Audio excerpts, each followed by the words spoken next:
Hey everyone! Readiness probes are actually very important for your application reliability.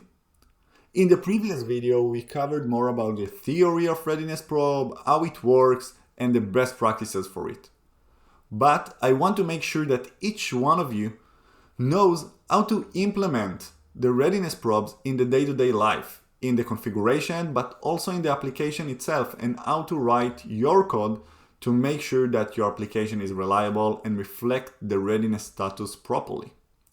So I created this tutorial, which we are going to take a basic application with no reliability capabilities, and we are going to turn it into a state-of-the-art, ready-to-production application in terms of readiness probes. How we are going to do that? I created a GitHub repo with application and a step-by-step tutorial, and we can do it together. While I'm sharing my screen, you can click on the GitHub repo link below, and while I'm explaining what we are going to do, you can actually run the command against your Minikube cluster, Kind cluster, or whatever cluster that you like. So, from today, you are going to be practical experts in readiness probes. Let's go.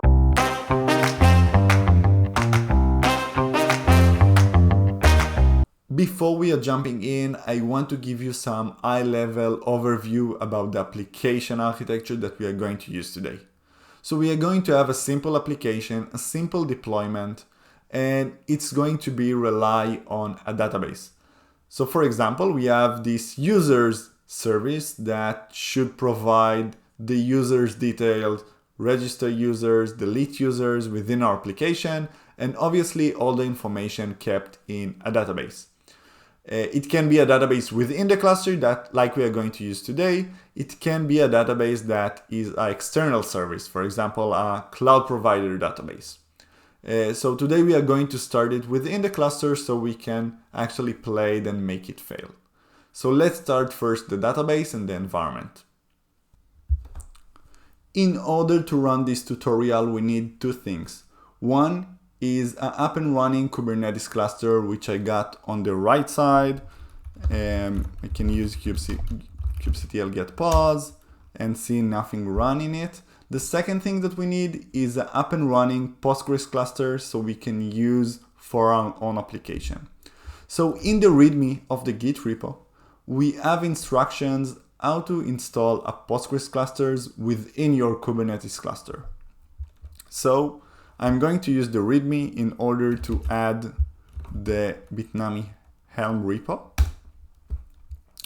And second, I'm going to install the Postgres Helm chart, which is going to start a new Postgres cluster within my Kubernetes cluster. Cool, so we got it up and running, and now we want to connect to it. So we are going to use this long command, which is going to open a Postgres CLI tool called PSQL, which we can use in order to create some dummy information in the database. Now we are going to click on enter, which is going to open the CLI and the prompt. And we are going to create this table, the counts table, which is going to be used by our own application.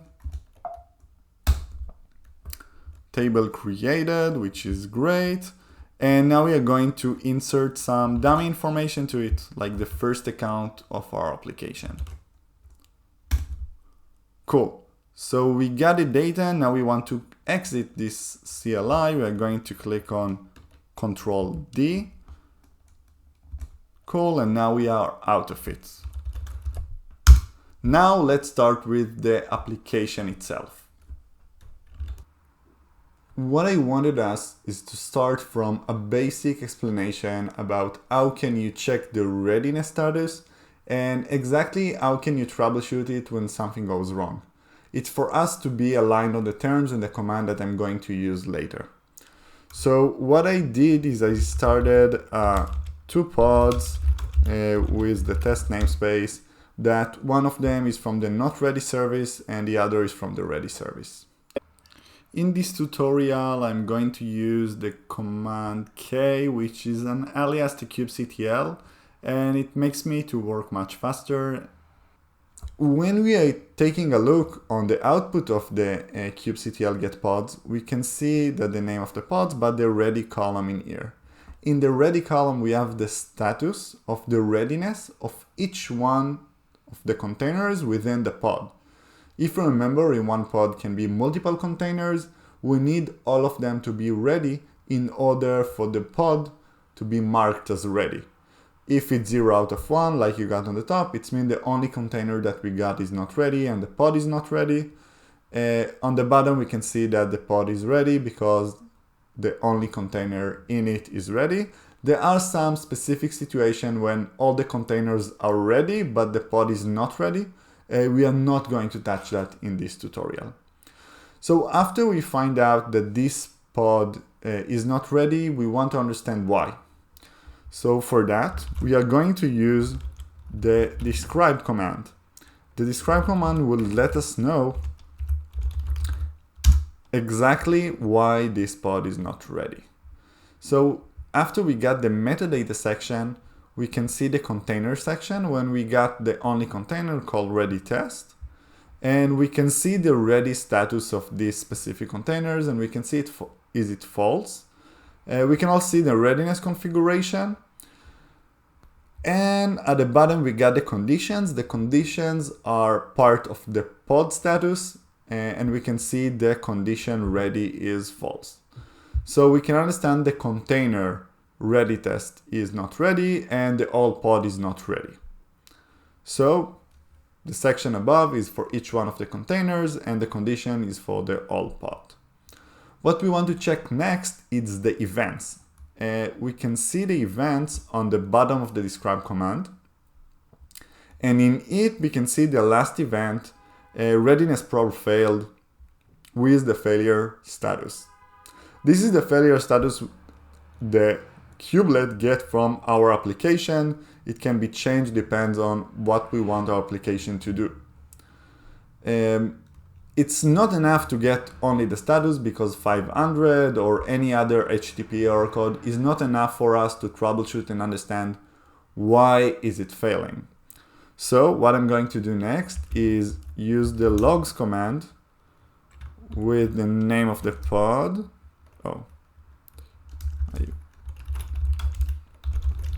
So I will fetch the name of the pod, go logs pod on the test, and here I can see the logs from the containers and actually find out why it failed. We can see in here the call to the ready HTTP and the response is 500, which is not good. Because the log is written very bad, we can see that we don't have enough information for us to understand why it failed.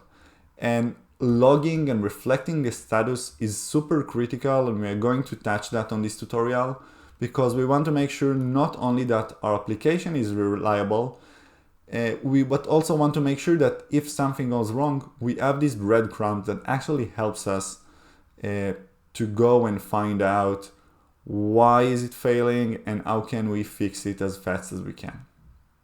So that's it. As I explained, we are going to use the kubectl get pods command to see the pods and the readiness status in overview, the describe command, which is going to set us an overview on the pod itself, and also the logs command. After setting up the environment, we got a Kubernetes cluster up and running, and with it we got the Postgres cluster. And now what we want to do is actually run the tutorial. So we got a 6-step tutorial. We are going to start with a very basic application and we are going to make it more reliable. So we got this step 1 YAML, which we can take a look on its configuration. And we can see that in this deployment, the app ready example, we don't have any readiness probe configured in the only container we got in this deployment.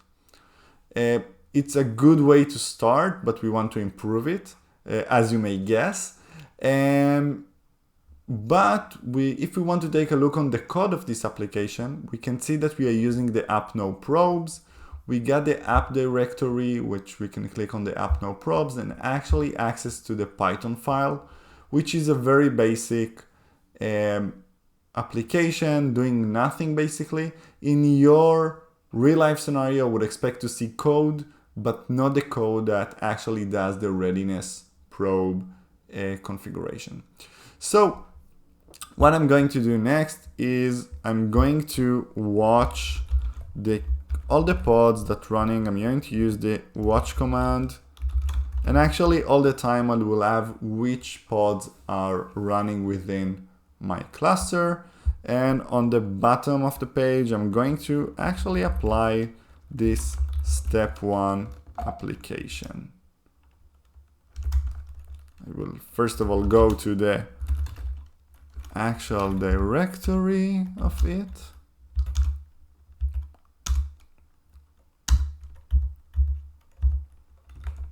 And now I can apply.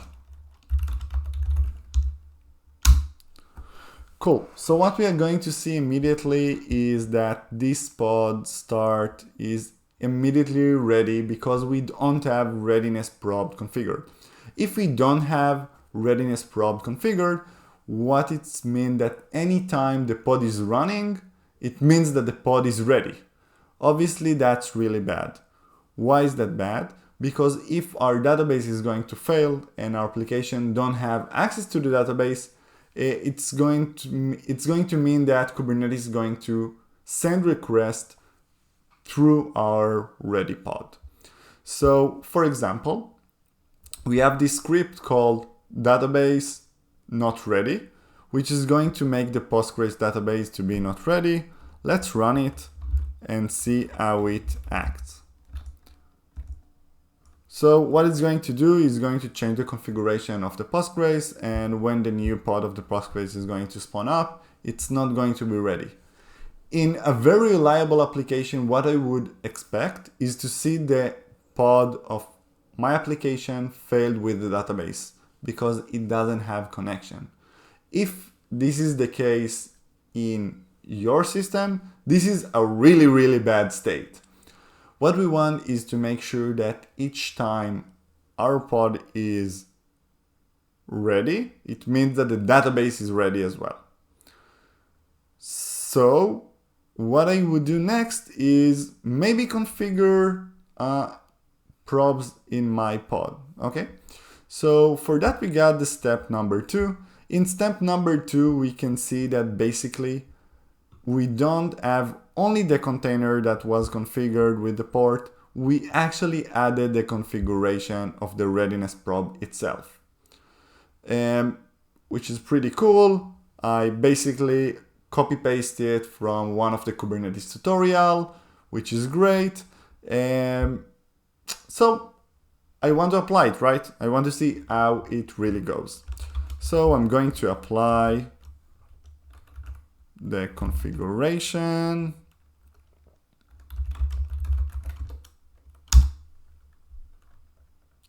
There you go. We can see the new pod is starting up. We can see not ready, which is interesting. Yeah, because we configured it, but it's not ready.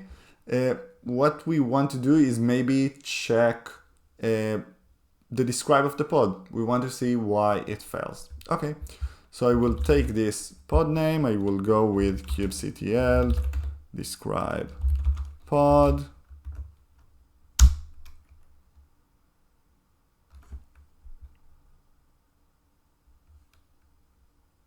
Let's wait a little bit. Okay. And what we got is the readiness probe failed. It's okay, and we got it failed with 404 HTTP code. It means not found. Which it does make sense because we are using the same image as we used before. We don't want to actually just configure the readiness probes. We need to make sure our application can support that. So let's add into our application the readiness probes configuration. So for that, I will use some application. When I'm checking this application, we can see that we added what we added. Anytime we are going to make a request to live check or ready check, we are going first of all to write something to the logs to make sure that we got a ready request and we are going to reply it, and we are going to respond with 200 okay. It means that for any request we are going to respond with 200 okay. And that will fix our readiness probe. Hopefully it will cause this pod to roll out and the new pod that we want to run will be fine. So for that, we are going to have step 3. Step 3, actually using the new image, apps no checks. It means that we get something, but we do not check anything. Let's apply it and see how it goes. Step 3.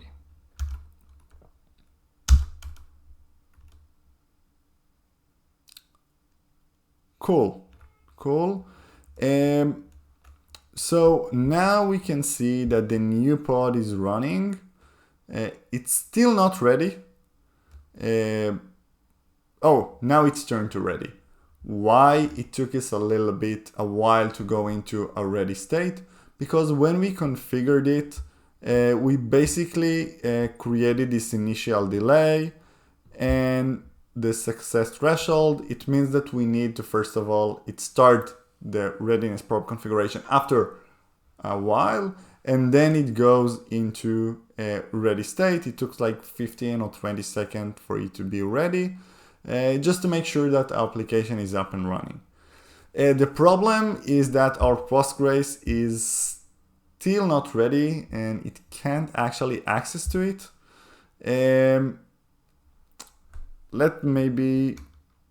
We can start to see if it runs. We can start and use the db-ready script. Obviously, the new Postgres is going to be created, but it's not enough. Even if it's going to be ready, we are going to see that our application not going to be changed when it's not ready. There is some misconception around when readiness actually kicks in. Some people think that readiness is only part of the startup. It means that if we reply with a successful return code during the startup, then our pod is ready and it will run forever. That's not true.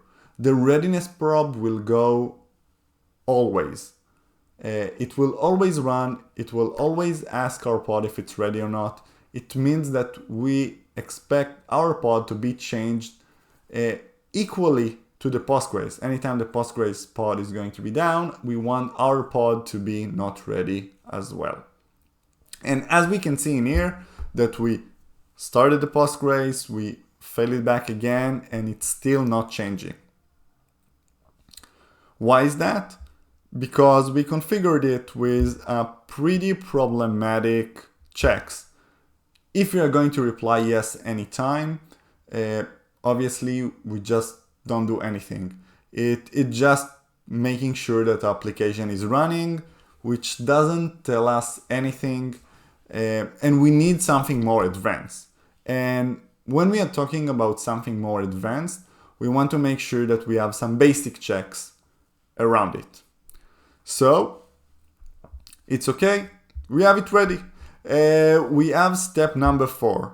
And in step number 4, we are using some different image configuration. We call it app basic check. Why is that so important? Because we want to have some check in our database, into our application, sorry. So I would, first of all, fix our database and make sure it's going to back to ready state again. And when we are taking a look on our application, we are going to find out that it's not that basic anymore. Why? Anytime someone is going to, Kubernetes is going to ask it for, are you ready? It's going to actually do something. It's going to check the database operation with basic operations.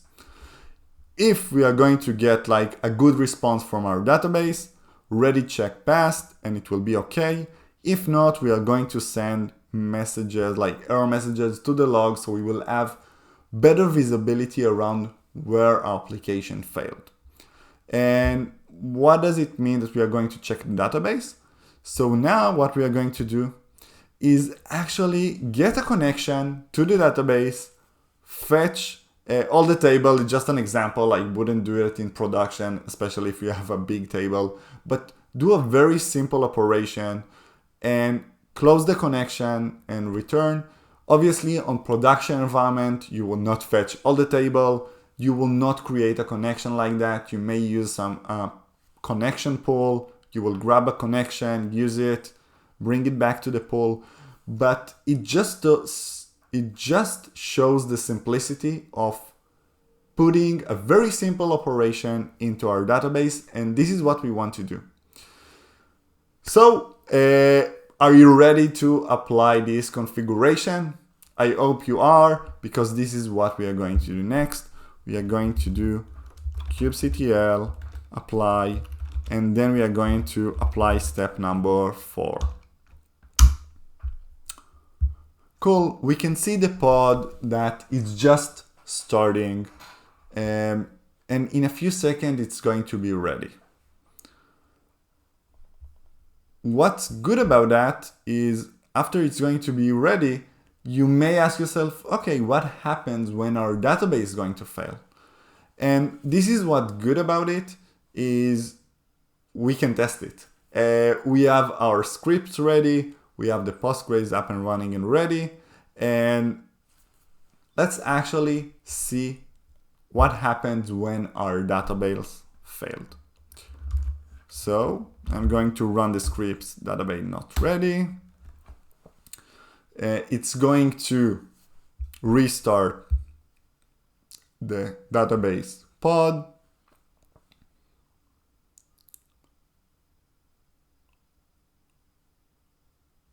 What is interesting right now is that we can see that our pod is ready while the database is not ready. You may ask yourself, why is that happening? Oh, cool. Now it's not like that anymore. The pod is actually turned to not ready. But what happens when we move our database into ready state? Let's see how it goes. So right now the database is going to start. The database is going to start as in, it's going to be ready. And right now the readiness probe through our pods is going to be successful. How can we see that? When we are doing kubectl describe pod with the pod name, we can see near the readiness probe failed, and we can see it haven't failed for 20 seconds. It means that our pod is going to be turned into ready, and amazing. This is exactly what happens. And now we are going to turn the pod into the database to not ready. And what's happening right now is that our database is not ready, but the pod is ready. It means that requests are actually going to flow through our application, trying to hit the database, and our application cannot serve the user. This is a really bad situation. And you can see that we are like in 25 seconds so far, 30 seconds that our application is actually ready, but database not. And now after 30 seconds, it turned into not ready and the request blocked. And it's a very long time. And we don't want that to happen within our application. Why we don't want that to happen? Because in 30 seconds, a lot of requests can flow into our system. If we're talking about very high scale system, it means that many users are going to get failures into your application. We don't want that. So what we are going to do, we are going to actually fix it. Let's see how. The problem is our application is not going into not ready as fast as we want. So what we are going to do is make it fail a little bit faster. How we are going to do that? Because in our application, if you remember, we checked it pretty properly. We tried to connect, we get a fast response that we cannot connect, and then we failed the readiness probes. Obviously, in the logs, we got like the error because we got the exception. We can see the exception in here. We got it pretty fast, but we need to be more tight with our configuration. So you can see in here that we got the failure threshold and the success threshold. What it means that how many requests should fail or succeed before we are changing the readiness status. So we got like 6 requests at the moment.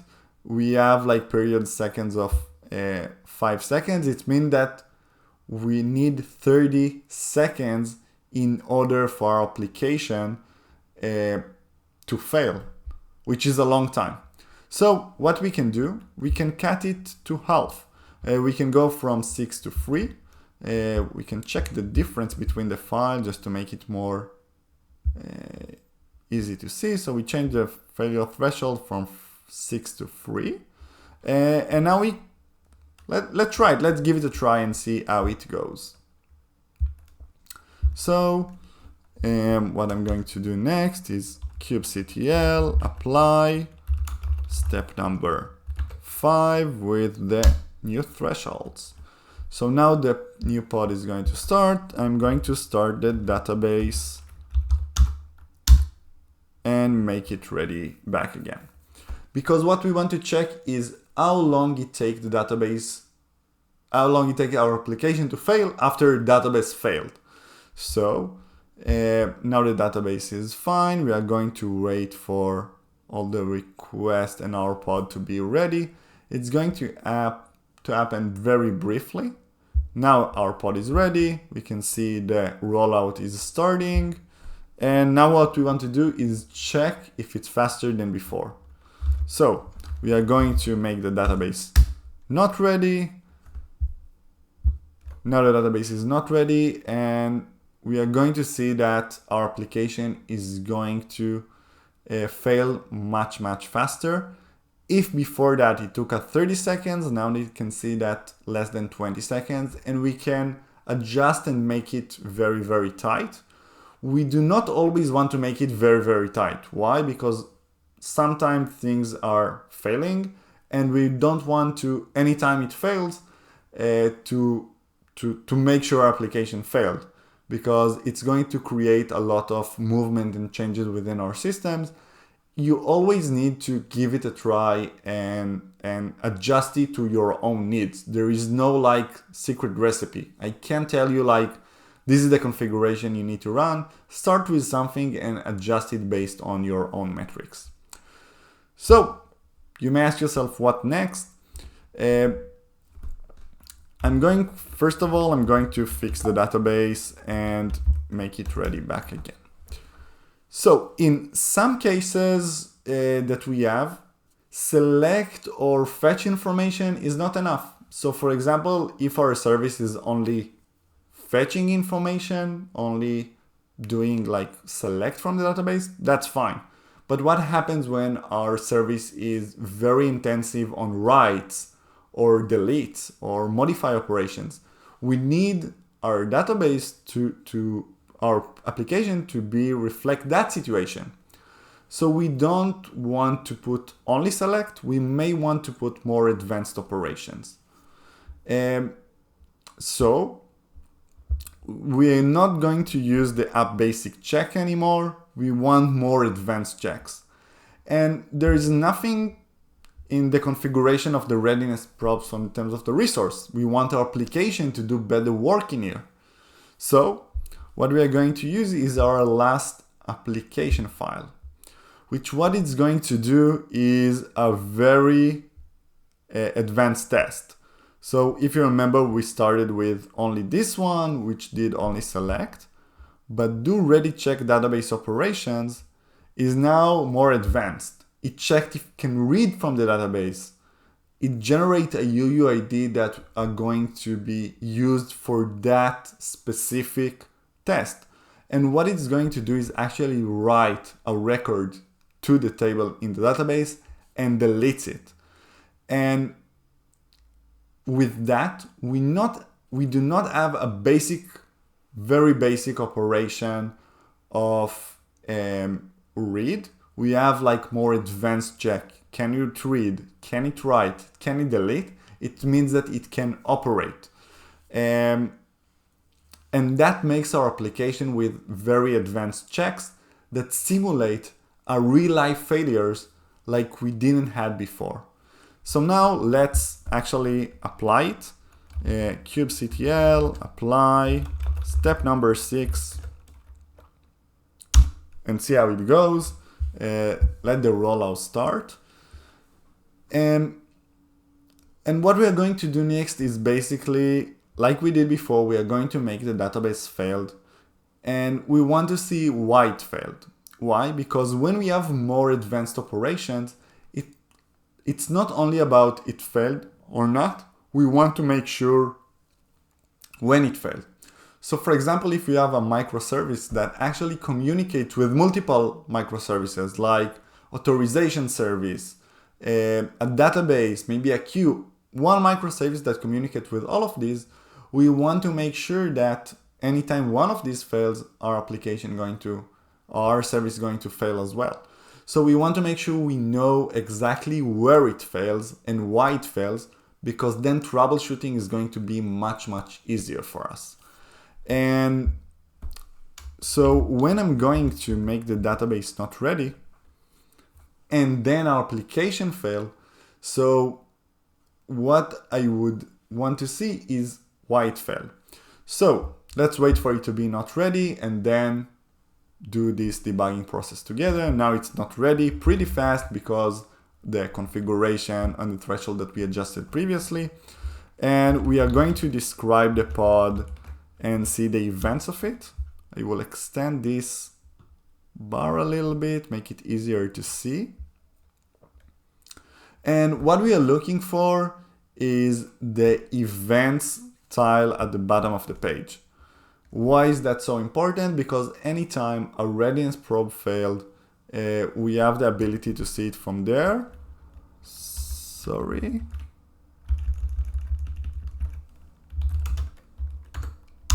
Cool.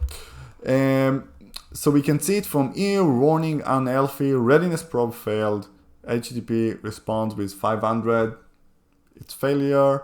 And what we want to do next is actually fetch the logs of this pod and container. So we are going to use the logs command, and we are going to use it against the pod of the application. And when we open it, we have the full stack trace, error checking, ready check, could not read from the database during the ready check. And we got the exception in here, which we got all the information that we need. And in the exception, we can see exactly why, because we cannot connect to the database. Obviously, for multiple failures, we will expect to see logging. And this is where logging is very, very important, because when something fails, you want to make sure that you have all the capabilities to actually go in it and troubleshoot it on your own. So make sure that you do not only do the checks, you add advanced logging. You have the log of the warning, the log of the failure, the log of the error, the log of the exception. Everything should be in here in order to make sure that anytime you have a failure, you can spot it as quickly as you can, and you can use it and you can fix it as quickly as you can. And that's it.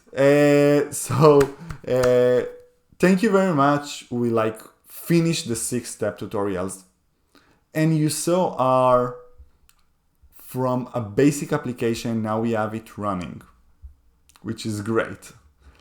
So let's summary what we did and what can be the next steps for you.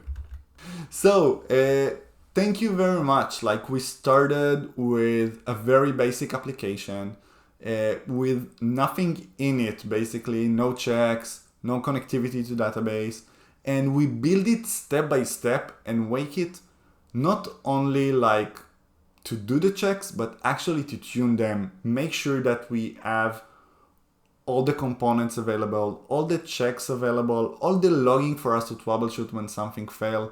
And we can also know how to fail fast and adjust our business needs into application needs. Thank you very much for watching. If you like the video, please like, share, subscribe, and comment.